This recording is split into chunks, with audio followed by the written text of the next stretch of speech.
The Bills signed Brandin Cooks to the 53-man roster.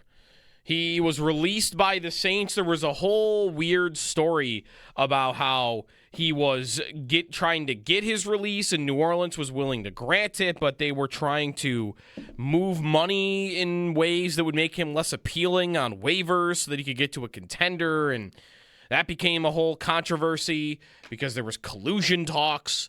And I guess none of that ended up coming to fruition, the collusion stuff, and teams exploring that. So he got available, and he signed with the Bills. 803-0550 is the phone number. Good morning. It's Jeremy and Joe. If you got a thought on Cooks, give it our way. I'll give you mine. It's that he is, I think all the jokes being made about the Bills receiver room and Brandon Beane and, still searching at this stage in the season for somebody that could actually help you, especially down the field, which, hey, that's what Cooks did for the majority of his career.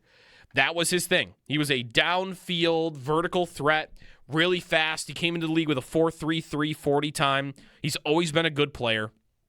I don't know that he still is that. And at 32 years old, there's a lot of mileage on the tires for him. And he's last in the NFL this year in yards per route run. He's run a lot of routes this year for the Saints and hasn't gotten the ball a lot. So I think there is ample reason to make fun of them for this if you want, if that's your prerogative and you want to do that. For me, it's what the hell, give it a shot.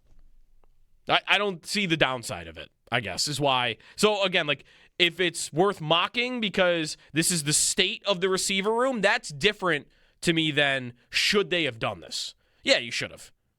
No money down the line, total free agent rental, no commitment. If he doesn't give you anything, you could just bench him or cut him.